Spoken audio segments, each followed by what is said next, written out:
championship. Keep it so good. And Villanova wins it. No! Yes! Yes! Wow! Cats win it all!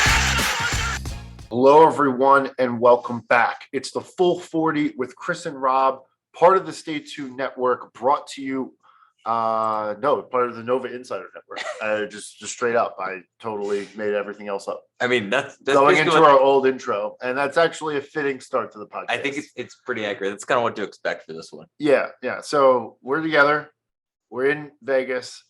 Like, both of us are drunk, hungover, some mix of both. There are people literally sleeping behind us. Yeah. They may make an appearance in the Friend podcast. Walter's literally fucking passed out. JD is trying to pass out. We're just interrupting their sleep. Like they're snoring. It doesn't matter. Nothing fine. matters. Nothing matters here on the Full 40. I think It's all just a fucking joke. So, but anyway, this episode of the Full 40 is brought to you by Home Field.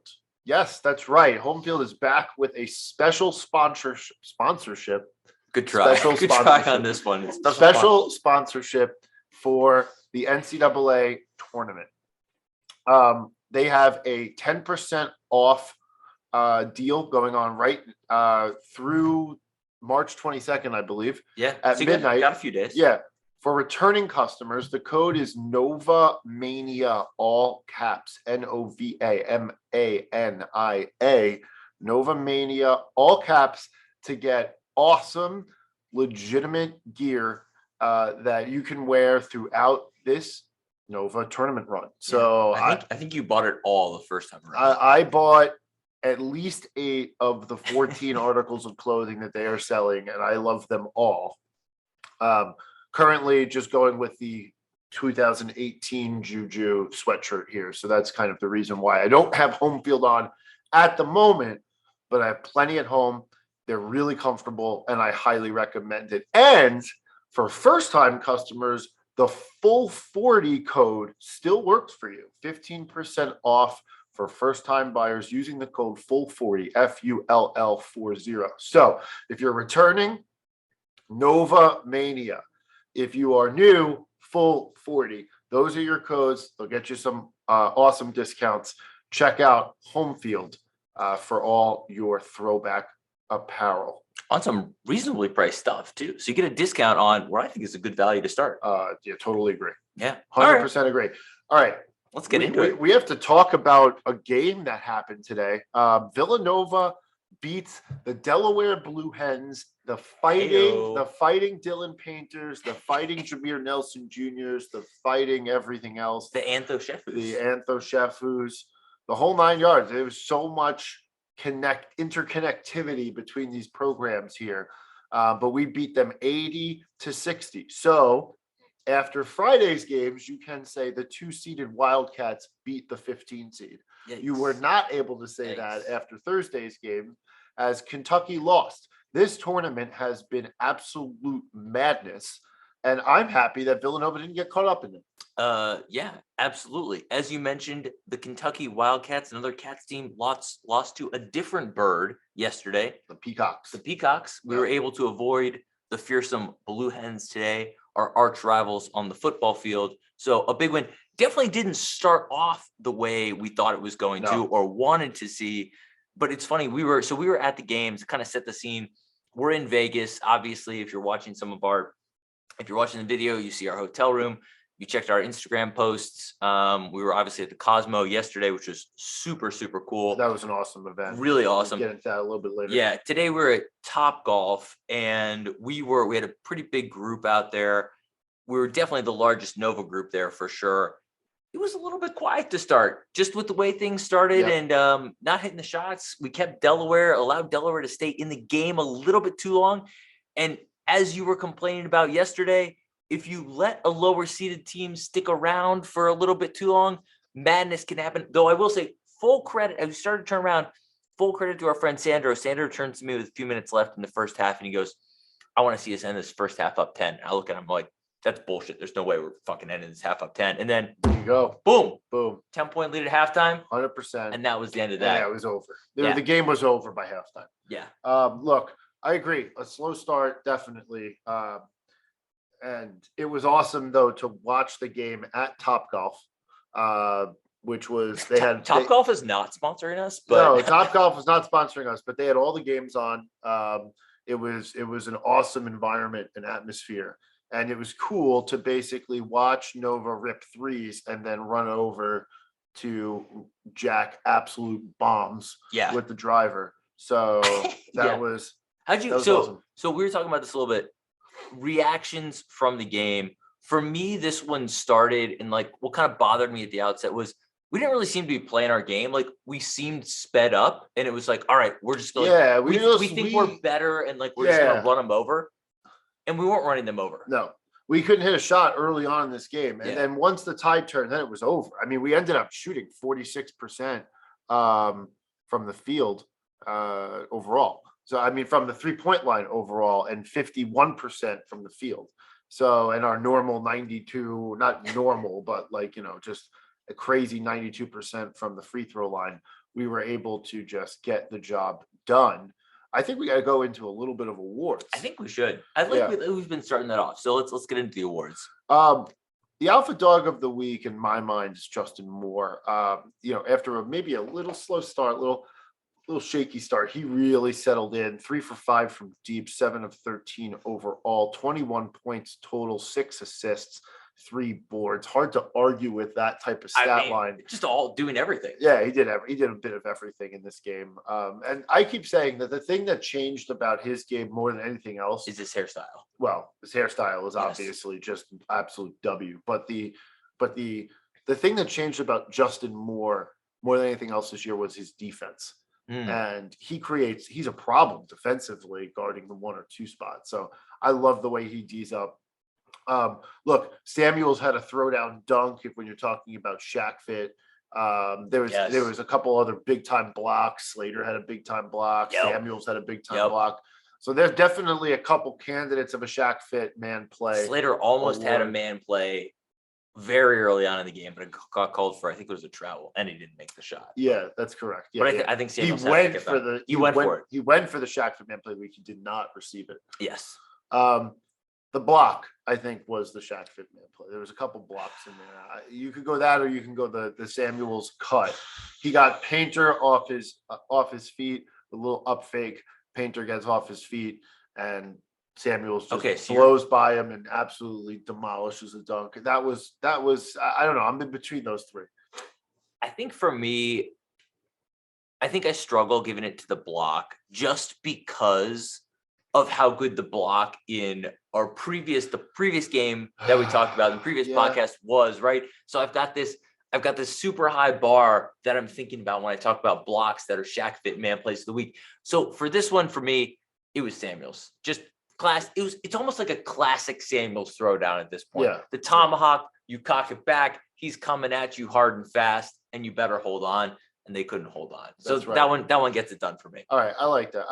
Pass the fucking ball award of the week. I just think the slow start was a bit frustrating for me, but I don't really have a person I'm going to pin that on. And then our rotations were obviously weird because we learned before the game that Jordan Longino has a meniscus knee injury. Yeah, let's come back to that. And so he's going to be out. He's day to day and expected to be out at least this weekend. Yeah. Of March Madness. So I don't know if I have a Shaq fit man play of the week. You mean to pass the That's what I mean. A pass the fucking ball away. And as we've said on previous podcasts, I don't think we try to force it. So I agree with you. There's nothing that stands out to me as somebody who I'm like, hey, this guy really stunk today. So I say we pass on that award. So just to recap, we've got Justin Moore getting the alpha dog, arf, arf. Jermaine Samuels with his usual tomahawk slam, absolutely setting these guys up. Samuels 15-9, by the way. The scoring was so well balanced, which I love. And then nobody gets the pass the fucking ball award, which is great to see. I'm glad when we struggle to give that one a bottom. Look, here's the deal: 80-60, we covered the spread. I am happy that we just kind of put it away after the slow start. We kind of got on top. And by the end of the first half, we had taken control in that game. We never looked back. That's what you want to see in your first game in the NCAA tournament. Did we show all the flash and dash that maybe some other top end teams do? No, but this team's never going to give you that. So if you're expecting us to put on a razzle dazzle show, like you got another thing coming, that's never going to happen from this team. This team is going to, if this team is going to make a run to the Final Four, national championship, etc., they're going to do it via rock fight. Obviously, this cannot qualify as a rock fight, except for the first 10, 15 minutes of the game. But from here on out, we might need to rock fight our way through to an Elite Eight national championship. And I don't have an issue. No. That's one thing I want to make clear to our listeners is I don't have an issue. My knee is in the camera shot now as I'm like scratching my leg. Whatever. Yeah. This is what we're dealing with here. This is not high production value today. So I don't have As if it is ever. That's fair. That's fair. Yeah. I don't have an issue with the way this game played out. And I don't think the fan base should read into the first 10 minutes of this game. I always chalk the first 10 minutes of a game up to the two teams feeling themselves out, especially in the NCAA tournament. It takes a little bit of time to settle in. So yes, that's not how we want to start the game. Ideally, we come out and we stomp on everybody right out of the gate, but it's just not going to happen. Yeah, And that's my okay. point. And That's my okay. point. That's Yeah. why. Which is talking takeaways. My takeaway is that I feel fine. I don't feel any particular one way or the other. Nothing about today's game made me feel any stronger about the team Absolutely. than I did before. Nothing about the game today made me feel any weaker about the team than I did before. Just Totally. basically right down the middle of the fairway of what I expected about the team. And I think back to great teams. Obviously, we always talk about 2018. Even 2018 had slow starts, right? Second round game against Alabama. Very Up 5 going into half or something. Yeah, like that. but very slow start for the first 10 minutes. They were very much in it. I think that was a Dante game, I want to say, who he was really, really going off a little bit. Either Dante, Was it Dante? or Mikhail. No, I it was wanna both. say. It was a both game. Yeah, it was It like was a both I game, want to yeah. say Dante started and then Mikhail finished, something like that. But regardless, point being, don't worry about the start. We're in good shape. We got done what we needed to get done. Should we talk just real quickly about Longino? I don't think we know a whole lot. I think I said everything Yeah. that there is to know about Longino. He's got a meniscus knee injury from everything I've read. And that can be a pain management situation. As I hear Bob's laughing, it's kind of an inside joke, but it's also kind of true. Kind of true. But it could be a pain management situation, and he's going to try and fight through it, but it's not going to happen this weekend. So versus Ohio State, which do we have the game time yet? I don't think we do. Think we do. Yeah. They're probably waiting till all the other games finish. It's currently 7:30 Pacific local time here while we're recording this podcast. We got a dinner reservation in about an hour, so we got to find a way to turn ourselves into looking like something presentable. Should be interesting because we didn't do it for our fucking audience, but that's true. Too bad. What else is new? I mean, whatever.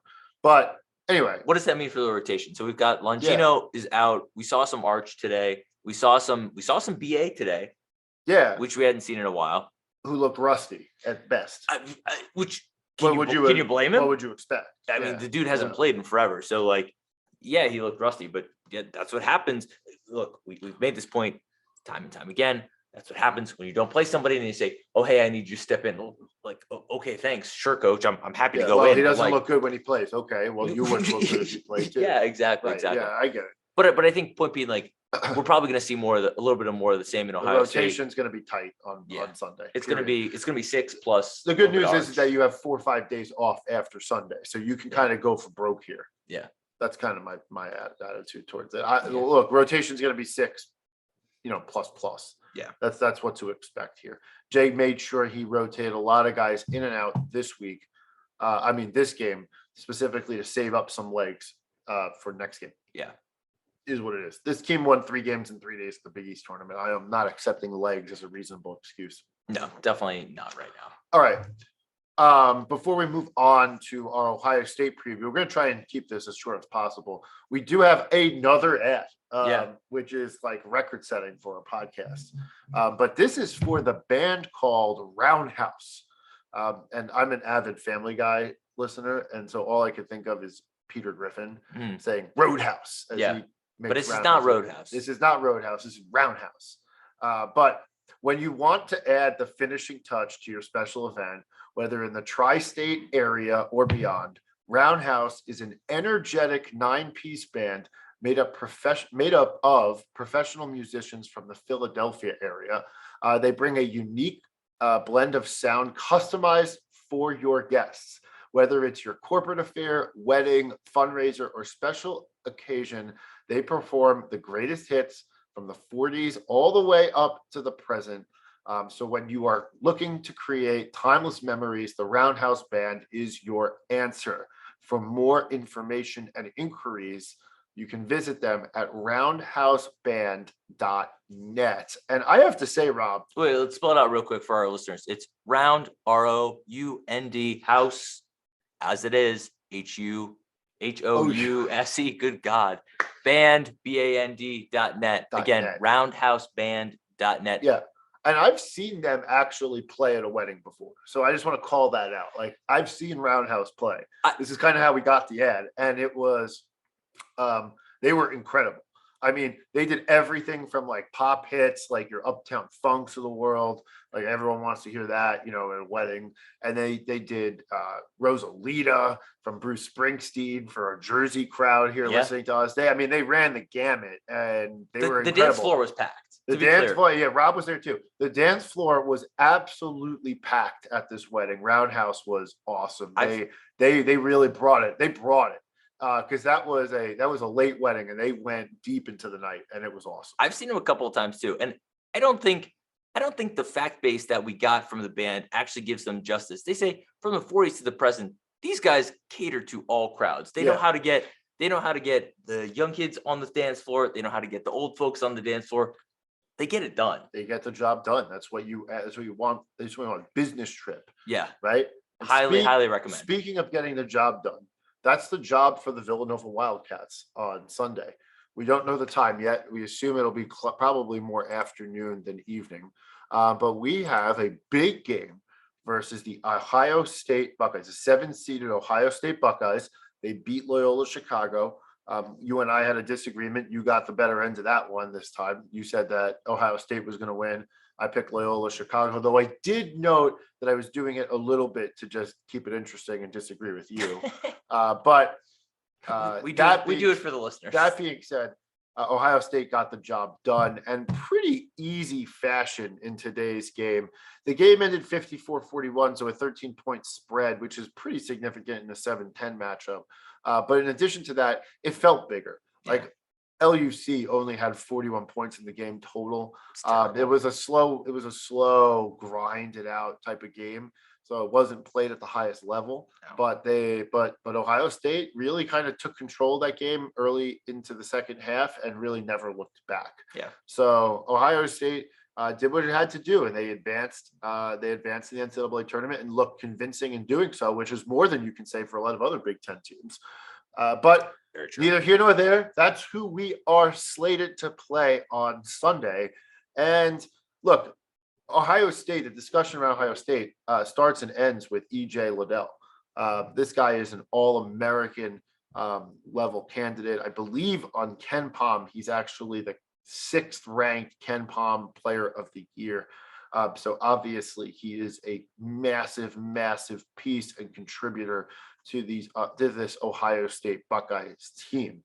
We mentioned on the last podcast that Ohio State really stumbled down the stretch run, losing about, I think they've lost 4 of their last 6 games, but obviously got a win in a round of 64 to advance. So look, what are you going to get tomorrow? This is a team that's been ranked top 20 throughout the year. This is a hard matchup. This is not, ever going to be an easy quote unquote matchup. Once you reach the round of 32, there's no more shitty teams left in the field. But the one thing I'll say is that this is a comfortable matchup for us.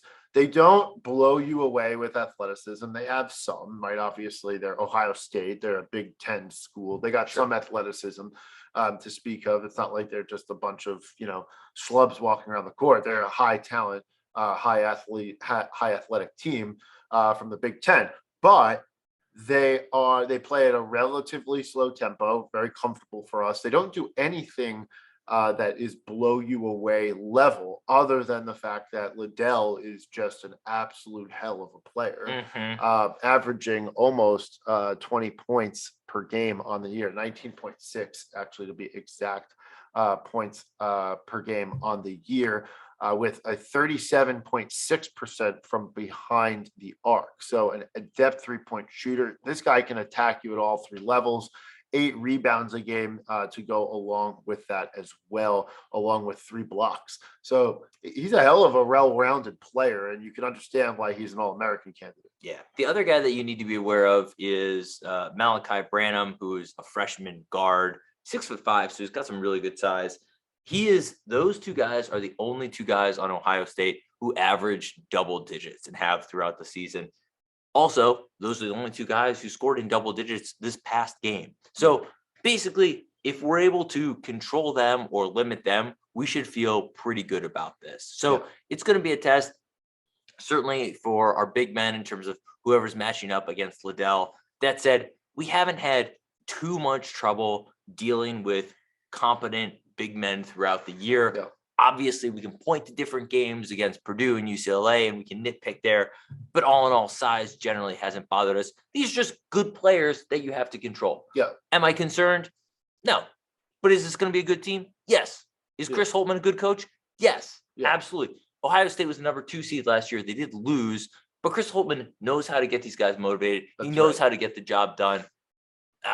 Look, I think Villanova gets a win on this one. I feel good about that moving into the Sweet 16. But is it going to be a 20-point win like we had against Delaware? I don't think so.